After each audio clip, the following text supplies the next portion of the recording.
Irgendwo draussen, mitten im dunklen All, fliegt ganz allein ein kleiner blauer Ball. Er ist auf dem Weg ins nächste Spital, weil es beißt extrem überall.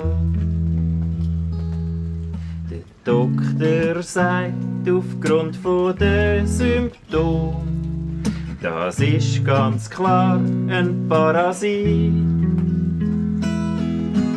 Folge daraus humanoide Infektion. Und das Einzige, wo hilft, das ist Zeit.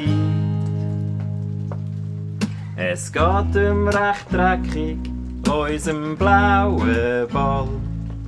Erhöht die Temperatur und starker Waldausfall. Er fühlt sich verstrahlt und seine Pol schmelzen hin. Und er denkt sich, das wär's jetzt gsi. Der Doktor sagt aufgrund der Symptome, das ist ganz klar der Parasit. Folge daraus humanoide Infektion.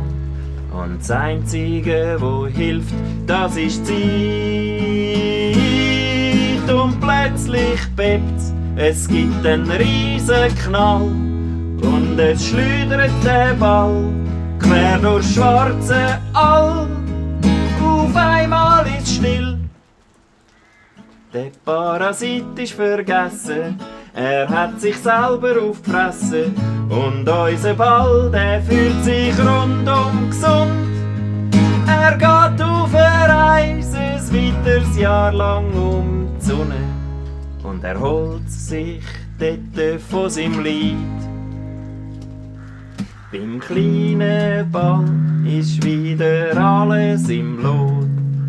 Seine Haut ist zwar rot und seine Bäumli sind tot. Doch sieht der blaue Kugel gar nicht weit. Und die hat jetzt den Parasit.